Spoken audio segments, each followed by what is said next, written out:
Esta mañana vamos a estar empezando a ir al Salmo 51. Vamos a poner una pausa a nuestro estudio en Marcos capítulo 6 y vamos a empezar a leer Salmo capítulo 51 en esta mañana y vamos a leer el capítulo completo. Ten piedad de mí, oh Dios, conforme a tu misericordia, conforme a lo inmenso de tu compasión, borra mis transgresiones, lávame por completo de mi maldad y límpiame de mi pecado, porque yo reconozco mis transgresiones y mi pecado está siempre delante de mí. Contra ti solo he pecado y he hecho lo malo delante de tus ojos, de manera que eres justo cuando hablas y sin reproche cuando juzgas. Yo nací en iniquidad y en pecado me concibió mi madre. Tú deseas la verdad en lo íntimo, y en lo secreto me harás conocer sabiduría. Purifícame con hisopo y seré limpio. Lávame y seré más blanco que la nieve. Hazme oír gozo y alegría. Haz que se regocijen los huesos que me has quebrantado. Esconde tu rostro de mis pecados y borra todas mis iniquidades. Crea en mí, oh Dios, un corazón limpio y renueva un espíritu recto dentro de mí. No me eches de tu presencia y no quites de mí tu Santo Espíritu. Restitúyeme el gozo de tu salvación y sosténme con un espíritu de poder. Entonces enseñaré a los transgresores tus caminos y los pecadores se convertirán a ti. Líbrame de delitos de sangre, oh Dios, Dios de mi salvación. Entonces mi lengua cantará con gozo tu justicia. Abre mis labios, oh Señor, para que mi boca anuncie tus alabanzas, porque tú no te deleitas en sacrificio, de lo contrario, yo lo ofrecería. No te agrada el holocausto. Los sacrificios de Dios son el espíritu contrito. Al corazón contrito y humillado, oh Dios, no desparecerás. Haz bien con tu benevolencia a Sión, edifica los muros de Jerusalén. Entonces te agradarán los sacrificios de justicia, el holocausto y el sacrificio perfecto. Entonces se ofrecerán novillos sobre tu altar. Padre, te damos gracias por este día, por esta oportunidad de poder venir a estudiar este salmo. Le pedimos que nos dé atención para poder estar atentos a la palabra en esta mañana. Ayúdanos, Señor, para poder enfocar nuestras atenciones aquí sobre este salmo. En el nombre de Jesús te lo pedimos. Amén. Mientras los últimos estudios en el Evangelio según San Marcos, hemos visto el mensaje del arrepentimiento proclamado. Vimos esto cuando Jesús envió los primeros apóstoles. También la semana pasada pudimos ver cuando a través de Juan el Bautista llamando a Herodes a arrepentirse. Y uno de los puntos que traímos en estos sermones era la necesidad de pausar y reflexionar en este don del arrepentimiento, en este gran regalo, la realidad que el Señor nos ha abierto nuestros ojos para poder ver nuestros caminos pecaminosos y ver la belleza de Jesús y lo que Él ha cumplido para el pecador. Pero reconocemos que el arrepentimiento no termina con nuestra justificación.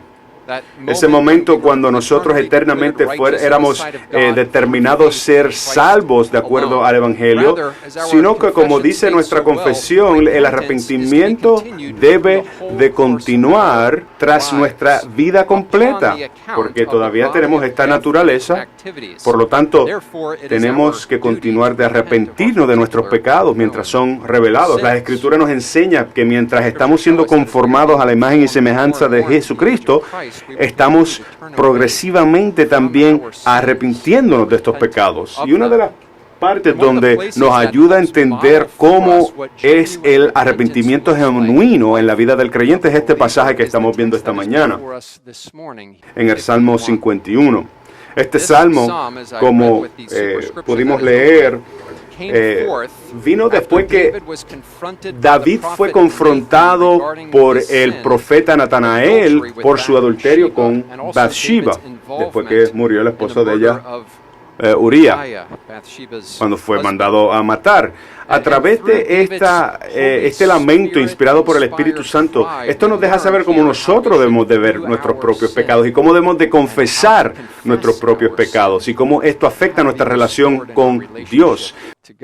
Mientras exploramos este pasaje, este salmo, las próximas 2 semanas, queremos ver 6 características del arrepentimiento genuino. Vamos a ver cómo el salmista revela las profundidades de su corazón. Si estás tomando nota, vamos a estar mirando solamente 2 de estos 6 puntos en esta mañana. Y si Dios permite, el domingo que viene vamos a ver los otros 4. La primera característica del arrepentimiento genuino es este lamento de pedir perdón. Mira lo que dice el primer versículo. Ten piedad de mí, oh Dios, conforme a tu misericordia. Conforme a lo inmenso de tu compasión, borra mis transgresiones. Lávame por completo de mi maldad y límpiame de mi pecado. El salmista empieza este salmo y es de una manera bien específica que nos da una instrucción de cómo nosotros debemos de confrontar nuestros pecados. Él está diciendo, Señor, por favor, ten piedad de mí, o ten misericordia de mí. Y con esta declaración, lo que vemos al principio es que David entiende su pecado. Y pidiendo misericordia, él está dejando saber que lo que él merece es lo opuesto de la misericordia. Él entiende esto, él entiende que lo que merece es justicia. Lo que yo merezco, es lo que el salmista entiende, es que yo merezco ser juzgado. Una reflexión correcta, un entendimiento correcto sobre el pecado es entender que sí merecemos ser juzgados. En otras palabras, si tú tienes un entendimiento bajo de tu pecado, vas a ver el perdón de Dios de una manera baja también. David entiende su pecado correctamente, por lo tanto, le ruega a Dios por misericordia. Él se presenta delante del trono de Dios no justificándose, no justificando su condición o su pecado, sino que él está pidiéndole a Dios, ten misericordia de mí. El entendimiento que tiene David aquí es que Dios es santo, Él es justo, Él no simplemente ignora el pecado. Y ese entendimiento le da a él este entendimiento correcto del pecado para poder ver cómo él debe de venir al trono de Dios, tomando este pecado muy en serio. Y tenemos que tener nuestras mentes renovadas para poder entender la seriedad del pecado de nosotros mismos. Y esto nos ayudará a poder ver el pecado correctamente y no disminuirlo, no ignorarlo. Yo tengo miedo, temor, que muchas veces tenemos una vista muy baja de la santidad de Dios y por lo tanto vemos el pecado como si no fuera gran cosa. Y lo que queremos notar esta mañana con este llanto de David es que esto es un creyente que está orando y suplicándole a Dios que lo perdone. Esto no es un hombre que viene al Señor por la primera vez para dejarle saber las profundidades de su corazón y de la rebelión de su corazón y quiere ser juzgado, quiere estar juzgado y perdonado. No, él ya es salvo. Él ya le pertenece al Señor. Esto es un hombre que fue describido por Dios como un hombre que perseguía, era semejante, tenía este sentir que era semejante al corazón de Dios. Yo a veces me pregunto, esta expresión que él hace, ¿cómo nosotros entendemos esto? A veces, posiblemente nosotros, wow, David, tranquilo, cálmate. Tú ya eres salvo. Ya Dios te ha perdonado. Ya Dios ha tenido misericordia sobre ti. Cuando Él te hizo su hijo. Sí debemos de arrepentirnos, pero wow, está muy dramático ahora mismo, por favor, cálmate. Prácticamente David suena como si fueras uno que no cree y está viniendo a Dios por primera vez.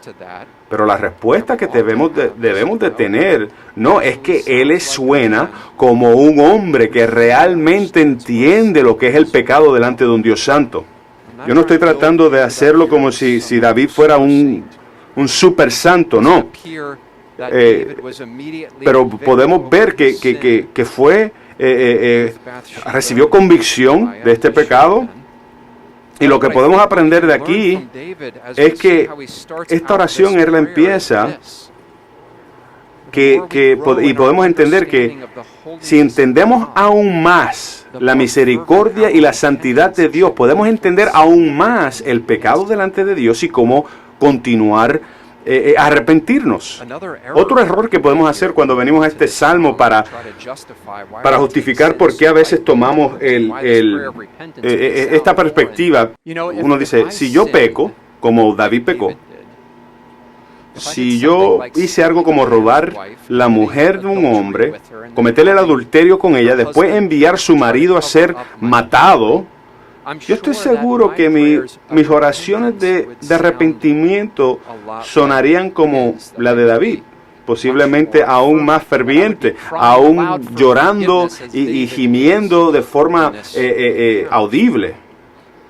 Y creo que sí, hay una verdad de esto, que el quebrantamiento de nuestros corazones sí se aumentan en expresión cuando pecamos delante contra Dios, pero no es verdad que todos nuestros pecados son dignos de la condenación eterna. En Revelación, capítulo 21, versículo 8, pero los cobardes, incrédulos, abominables, asesinos, inmorales, hechiceros, idólatras y todos los mentirosos tendrán su herencia en el lago que arde con fuego y azufre, que es la muerte segunda. El homicidio que no se arrepiente va a quemarse en el infierno, pero también se va a quemar en el infierno el hombre de negocios que mintió, que no se arrepiente para poder obtener un grado más alto en posición en su trabajo. Todo pecado es digno de la condenación eterna, porque es el pecado que es cometido contra un Dios eterno y santo. Si nosotros no estamos quebrantados sobre nuestros pecados, porque pensamos que son pequeños o no son tan malos como los demás, entonces nosotros vemos a Dios de manera baja. Cuando nosotros crecemos en el conocimiento de la santidad de Dios, podemos ver la maldad grave del pecado. Y cuando entendemos la magnitud de este pecado en contra de Dios, podemos ver y entender la santidad gigantesca de nuestro Dios. No podemos pretender que nuestros pecados no son gran cosa. Por eso vemos el salmista aquí gimiendo, clamando, llorando. Y esto pone en perspectiva cómo debemos de ver nuestros propios pecados. También vemos que por estas razones, muchas veces el creyente sufre la desesperación. Viendo a este Dios tan misericordioso y tan grande y tan bueno y benevolente con nosotros, nota aquí, Él hace esta petición, se la hace al Dios de justicia, un Dios de amor para su pueblo. Él le dice, ten misericordia, ten piedad de mí, oh Dios, conforme a tu misericordia, conforme a lo inmenso de tu compasión.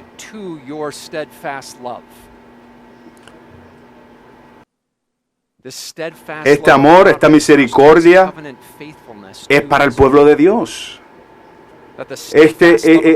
El mero hecho de que él está entendiendo que este amor es para el pueblo de Dios, para los hijos de Dios.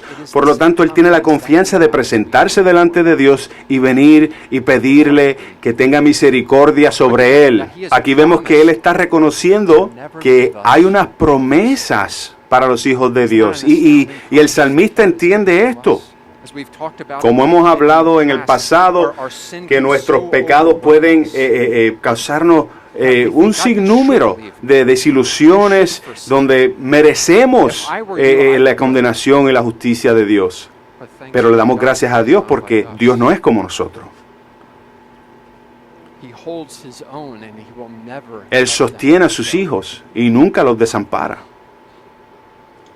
Y por lo tanto el Señor Jesucristo le ha prometido a su pueblo que Él no va a perder ninguno de sus hijos, que Él va a continuar a trabajar dentro de nosotros y conformarnos a su imagen y semejanza, y que esa obra que comenzó en nosotros, Él la va a terminar.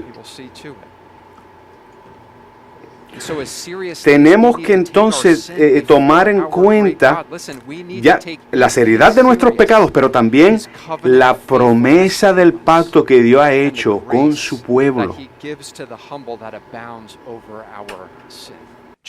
Ya que es igualmente pecaminoso pensar que Dios es un Dios de solamente justicia, tenemos que recordar también que es un Dios lleno de amor y misericordia. Tenemos tantas promesas gloriosas que están declaradas aquí en las Escrituras y reveladas para nosotros de la realidad de que Dios va a cumplir sus promesas a su pueblo. Juan 6:37 dice que todo lo que el Padre me dio va a venir a mí, y los que vienen a mí nunca los desecharé. Esa es la fidelidad de Dios a su pacto. Él nunca nos desamparará. Ahí no hay una cualificación que dice, te voy a sostener para siempre, pero solamente hasta pecado número 2547. No, es para siempre. Ese pecado que todavía mora dentro del ser humano, ¿cuántas veces somos tentados para decir, Dios terminó conmigo? Pero aquí vemos esta promesa en Juan 6:37 que debe de refrescar nuestros corazones en su desesperación, que el Evangelio es buenas nuevas, porque son las buenas nuevas de que Él es fiel a mí y no depende de mi fidelidad a Él. Aunque sí nosotros queremos y anhelamos serle fiel, el Evangelio depende de su fidelidad a nosotros. Por eso, primera de Juan 1:9, si confesamos nuestros pecados, Él es fiel para perdonarnos y limpiarnos de toda injusticia. No tan solo algunas injusticias, no. Él es fiel para perdonarnos y limpiarnos de todos nuestros pecados. Por eso podemos venir a Él y podemos confesar. ¿Qué Dios misericordioso tenemos? ¿Qué sumo sacerdote fiel tenemos? Y podemos ver esto aquí con David en esta oración hacia Dios. Mientras entendemos a nuestro Dios apropiadamente, como aquí vemos que David lo entiende, no debemos de tomar nuestros pecados como si no fueran gran cosa. Este conocimiento de la santidad de Dios nos guarda para no ver el pecado como si no fuera gran cosa. Pero tenemos este Salvador que ha tomado todos nuestros pecados en su cuerpo en la cruz. David continúa aquí en el versículo 1, no tan solo mencionando este amor y misericordia, esta piedad, pero menciona también su misericordia. Y él entiende, mira, yo sé que yo no merezco tu misericordia, pero tú eres un Dios que eres rico en misericordia, que puedes perdonar mis pecados. Dice ahí que esa última parte del versículo 1, borra mis transgresiones. David entiende y le pide a Dios que no recuerde sus transgresiones, sino que las borre de su memoria. Él ve esto claramente por lo que es. David, en esencia, lo que está diciendo es, por favor, bórralo de mi cuenta. De acuerdo a tu misericordia, no tomes acción conmigo como merezco, Señor, por favor, ten misericordia. Él entiende lo que merece. Podemos entonces entender que ya cuando somos perdonados, estos pecados ya no están en nuestra cuenta. ¿Por qué? Porque el Señor Jesucristo los ha tomado todo. No es porque Dios los ignoró y los barrió bajo la alfombra, no. Es porque Jesucristo los tomó sobre sí mismo. Y la razón por la cual Dios no te juzga a ti por la vida que tú has vivido y el pecado que tú has cometido es porque Jesús tomó esos pecados y Dios, el Dios Padre, esparrachó al Hijo para nosotros. Esa es la gracia, esa es la confianza que tenemos cuando nos paremos delante de Dios, que esos pecados ya han sido no ignorados, sino tomados y pagados por nuestro Señor Jesucristo.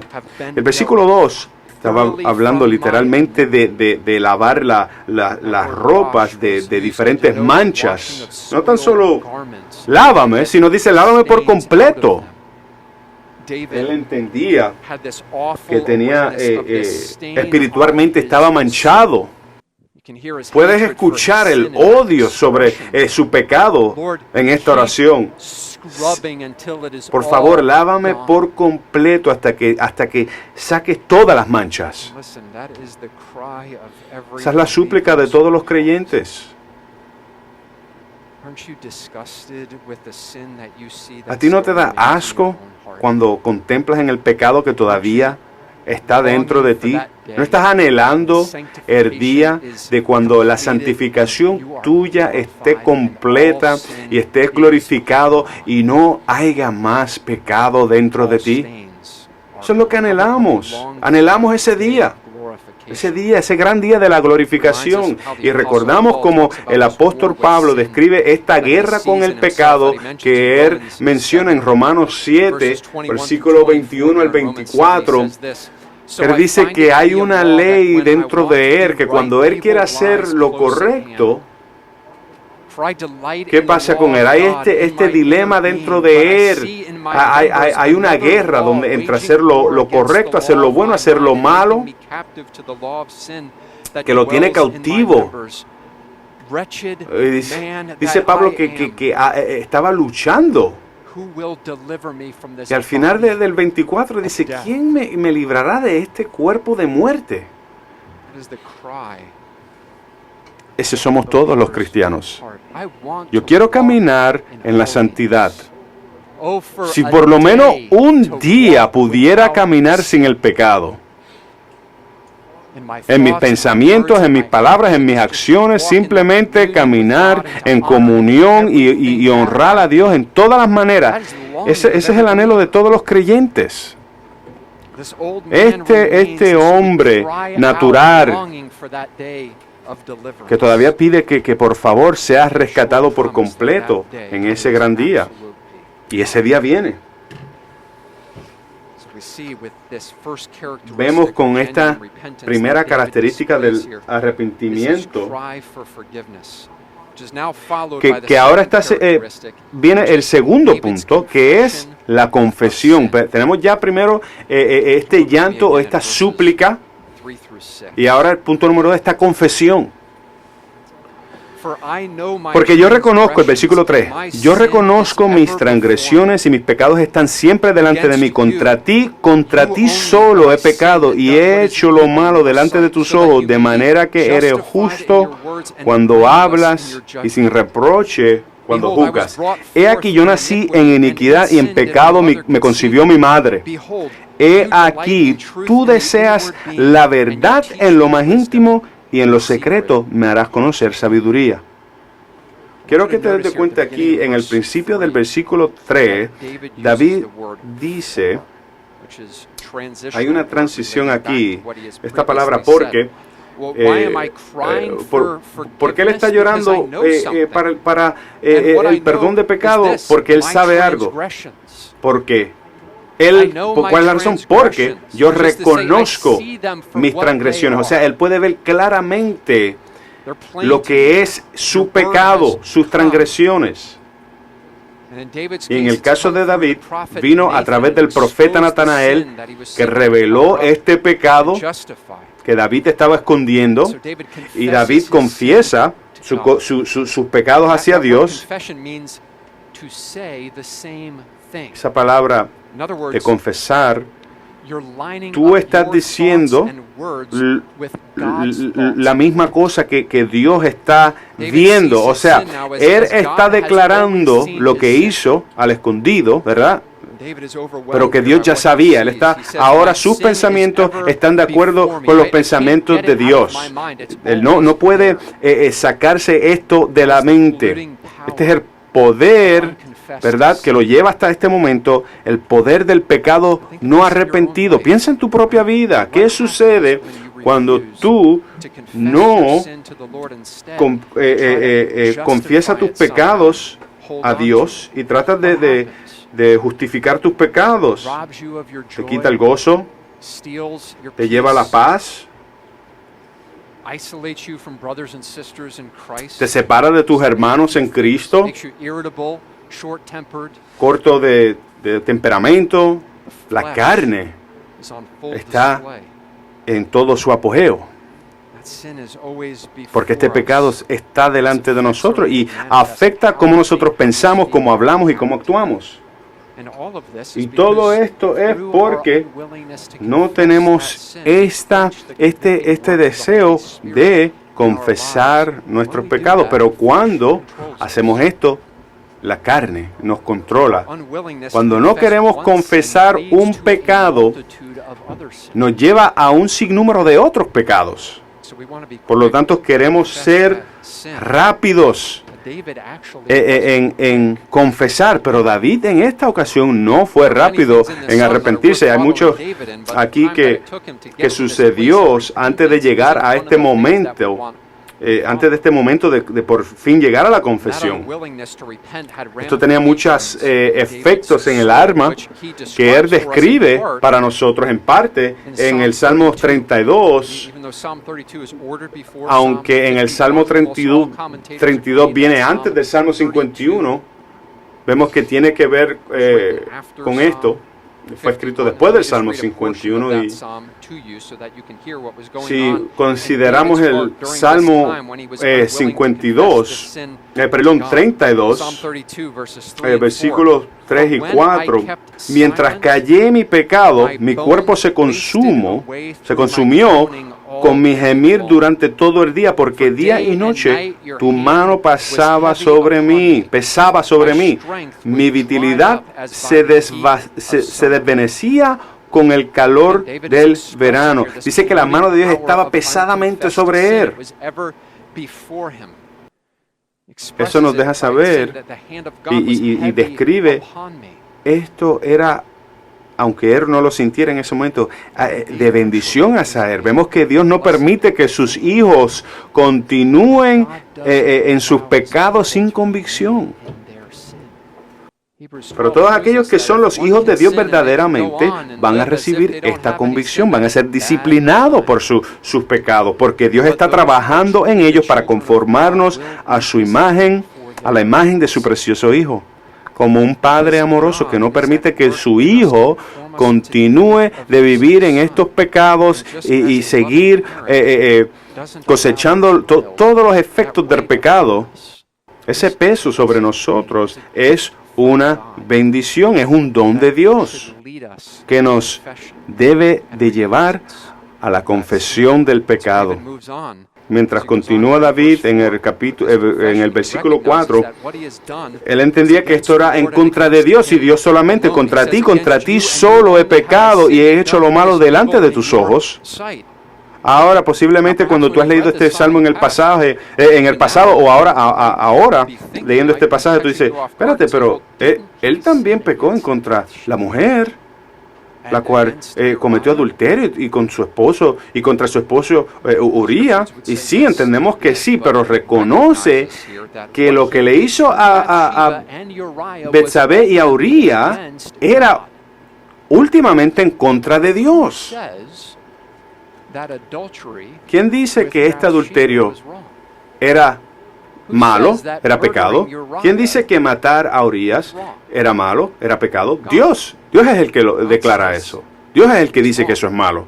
Por lo tanto, él reconoce que lo que hizo era últimamente en contra de Dios, porque Dios es el que establece lo que es pecado y lo que no es pecado. Y vemos que el apóstol Juan dice esto, que el pecado es el quebrantamiento de la ley. ¿Qué ley? La ley de Dios. Todo pecado es en contra del Todopoderoso, primeramente. Entonces su confesión, David primero expresa esta confesión hacia el trono de Dios. Y nosotros tenemos que hacer lo mismo. Antes de ir a los otros, a nuestros hermanos, a las personas, a pedir perdón, primero tenemos que ir a Dios para pedir perdón y confesar nuestros pecados. Sí, nuestros pecados pueden ser en contra de otras personas, pero primordialmente son en contra de Dios, porque Dios es el que define lo que es el pecado. Por eso vemos aquí al final del 4, dice, de manera que eres justo cuando hablas, él está afirmando aquí que el veredicto de Dios sobre sus acciones son correctas, son justas. Dios confrontando a David a través del profeta Natanael y dejándole saber lo que hizo, que era gran pecado, era el juicio correcto. De nuevo, ¿qué podemos aprender de esto? Podemos aprender que no debemos de justificar nuestros pecados. No podemos dejar que otros nos digan que lo que hicimos, pensamos, no es tan mal, no es tan grave. No, tenemos que permitir que Dios tenga la palabra final sobre todas nuestras acciones, sobre todo nuestros pensamientos y sobre todas nuestras palabras. Tenemos que estar de acuerdo con Dios en lo que Dios dice. Lo que Dios dice que es pecado, nosotros tenemos que decir que es pecado. Aunque estén todos alrededor de nosotros diciendo que no es pecado. Y eso es la situación en nuestra sociedad ahora mismo. Como esta sociedad está tratando de redefinir las diferentes cosas. La sociedad no es la autoridad de lo que es correcto. No, Dios es.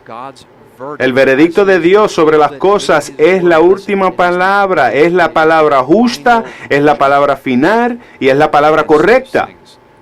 Y David entiende esto. Por lo tanto, confiesa sus pecados delante de Dios.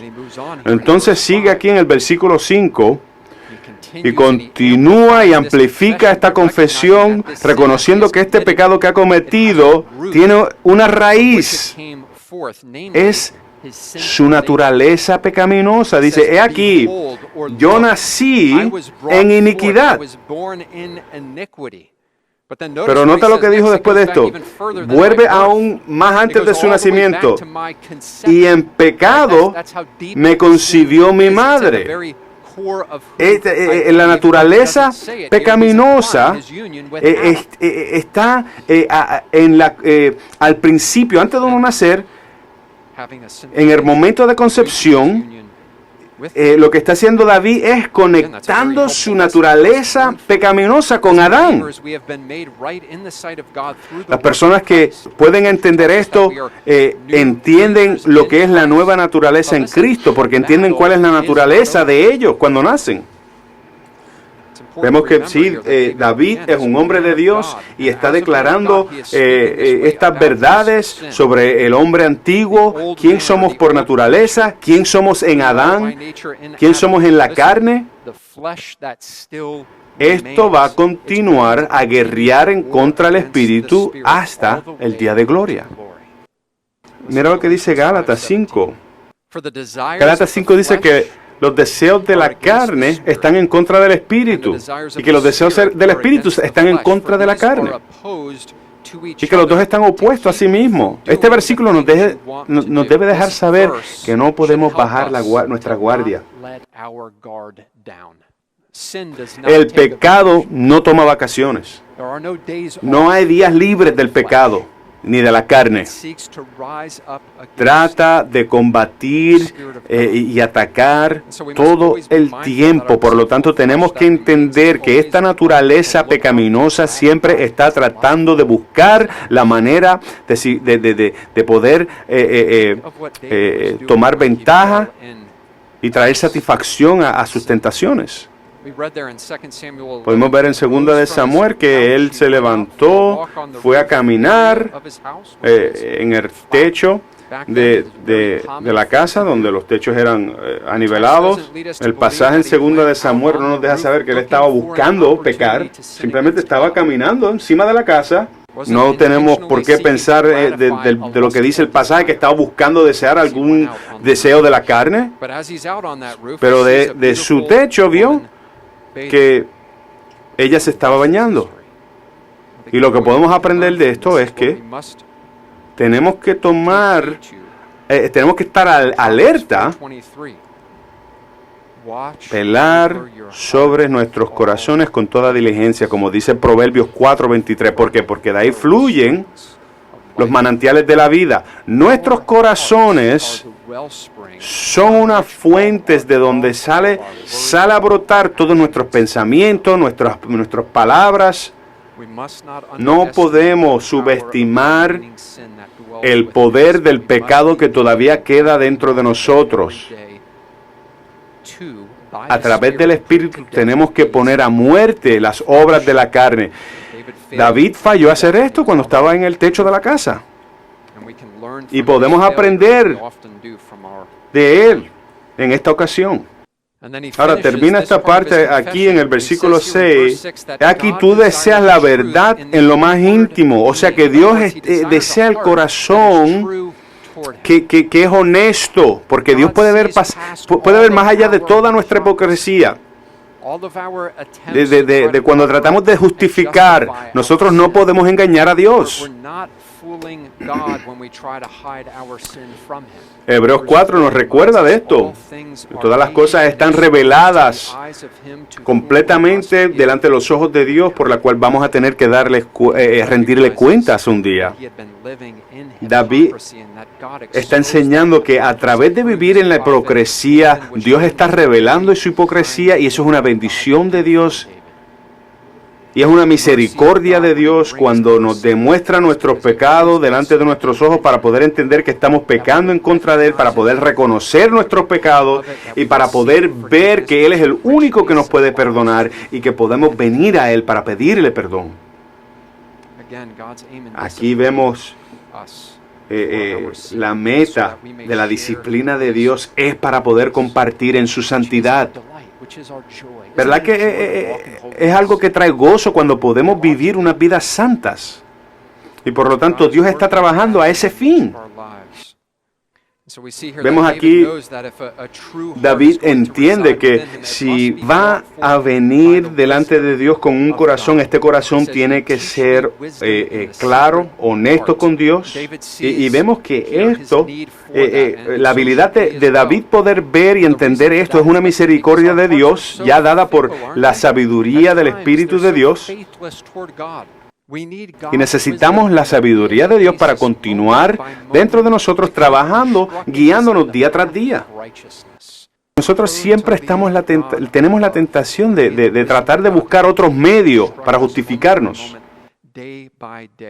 Nosotros no vamos a vivir vidas que le placen a Dios si no somos un pueblo que se somete a la palabra de Dios.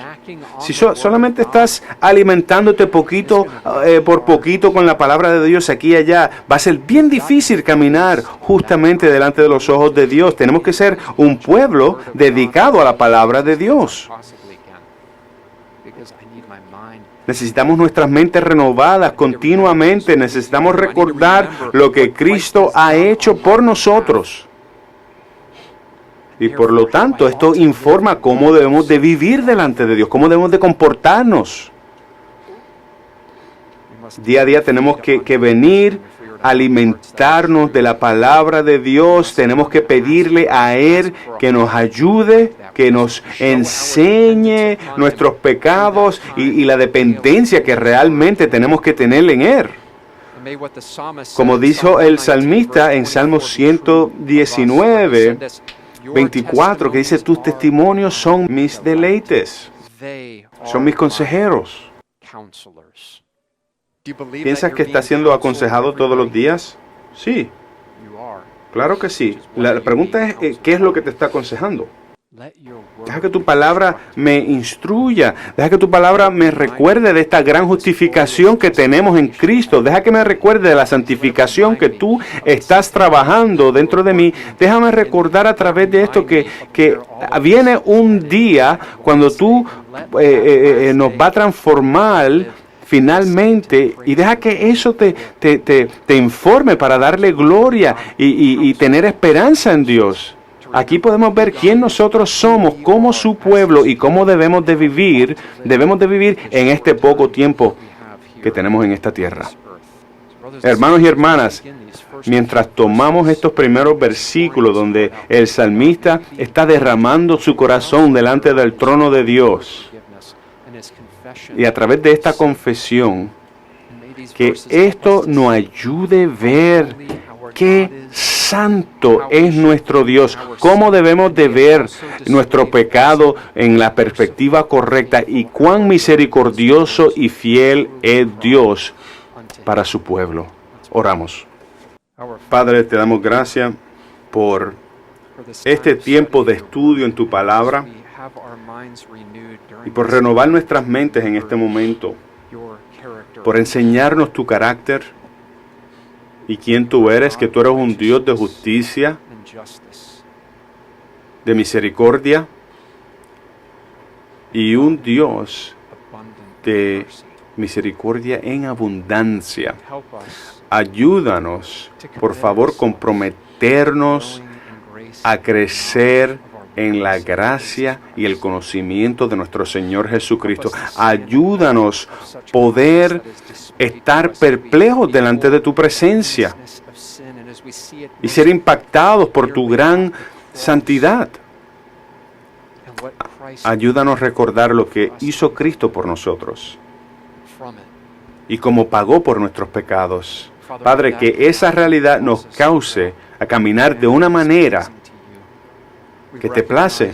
Reconocemos que todavía estamos en el cuerpo de este viejo hombre y que la guerra todavía no ha terminado.